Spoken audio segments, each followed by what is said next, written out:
tired of it. I don't think it's a sign of strength. I think it's a sign of deep insecurity when he uses profanity.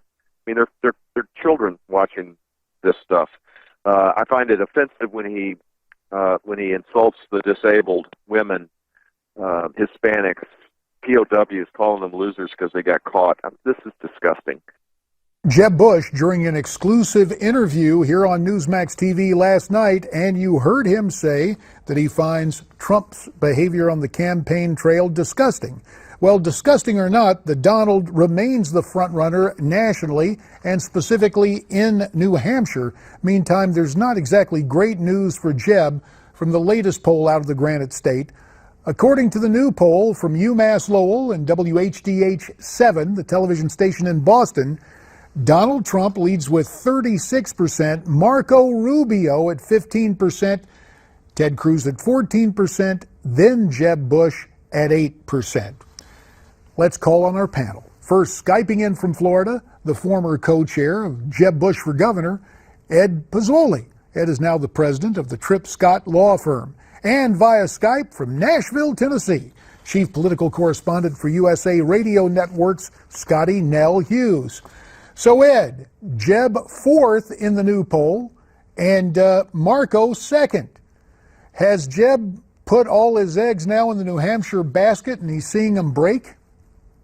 No, because if you look at the poll of yesterday, the Harper poll that showed him in second place at 14%. So these polls are bouncing around a little bit, clearly. And so I do think we're going to have to wait and see on Tuesday.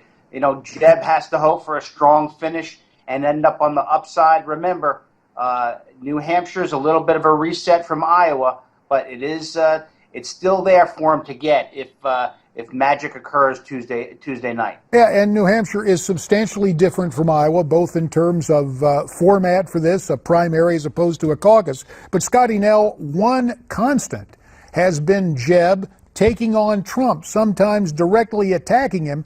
It just hasn't seemed to work. What kind of approach should Governor Bush be using, in your opinion? Well, I think the only movement that Governor Bush has been able to accomplish anything with is trying to go at Marco Rubio.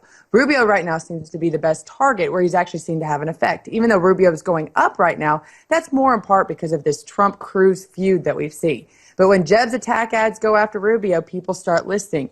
That's exactly who the candidate who he needs to be competing with right now. Not Donald Trump, not Ted Cruz. It's Marco Rubio is his competition to be that number two guy.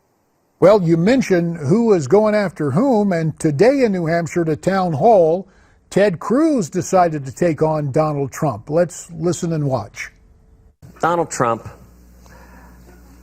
is very rattled right now. He told the entire world he was going to win Iowa, and then he didn't win. And his reaction is he got very angry. You know, he said, how stupid could the people of Iowa be? I assume the next question he's going to ask is, how stupid can the people of New Hampshire be?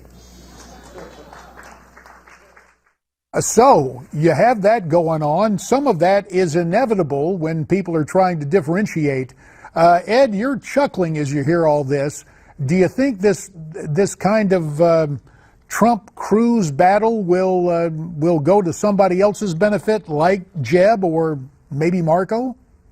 Well, look, the possibility of what we're going to have coming out of New Hampshire is either the continuation of a three-man race or a fourth governor, the fourth person being a governor, one of those being possibly Jeb. But Jeb has to close, and I think he closes on his strong conservative record in Florida, the fact that the economy grew in Florida 7.2% annually, the fact that he created over 1.5 million jobs during his tenure, the fact that he actually reduced the size and scope of state government when he was governor. Those are the things that I think he has to close on instead of getting into these individual battles and knocking some other folks. Some of those commercials that knock Rubio and that create a little bit of distinction between him and Jeb Bush are important, but Jeb has to close on his record.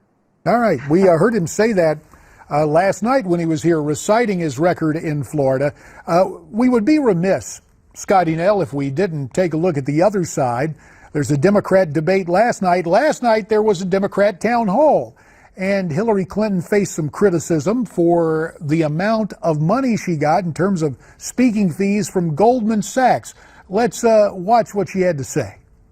One of the things that Senator Sanders points to and a lot of your critics point to is you made 3 speeches for Goldman Sachs. You were paid $675,000 for 3 speeches. Was that a mistake? I mean, was that a bad error in judgment? Look, I made speeches to lots of groups. I told them what I thought. I answered questions. But did you have to be paid $675,000? Well, I don't know. That's what they offered. So Hillary trying to brush that off and make a joke. Is she hurting herself doing that, Scottie? First to you and then to Ed. 30 seconds each. Go ahead. Well, I don't necessarily, I think she is hurting herself. I think she would have done a better job to say, you know what, that's actually my speaking fee. That's what I asked for. They agreed to pay for it. But it's not about having her speak, because I've heard her speak. She's not that great. It's all about access. And she went on to say in that clip that they didn't expect anything out of it. Which that's more of the lie that's going to upset the Democrat voters. It's leaving that little points out. Just like Ed just left out the fact of Common Core and immigration are the 2 key issues, education, that New Hampshire voters care most about, 2 things that his guy, Jeb Bush, gets a failing grade on. Wow, you rolled in an attack on Jeb, even when we're talking about the Democrats. Ed, 15 seconds to respond. I'll respond to the Hillary. You know, Hillary isn't trusted. Her own voters are saying that. And look, this whole idea about her cozying up to Wall Street just plays into Bernie Sanders' narrative. But, you know, why didn't she just say, hey, that's my speaking fee? That I will agree with. Ed Pozzuoli in Florida. Scottie Nell Hughes in Nashville, Tennessee. As always, we appreciate your insights and analysis. And this thing is heating up, isn't it, based on what they had to say? You heard what they had to say. Agree or disagree? Send me your comments at newsmaxtv.com/comments.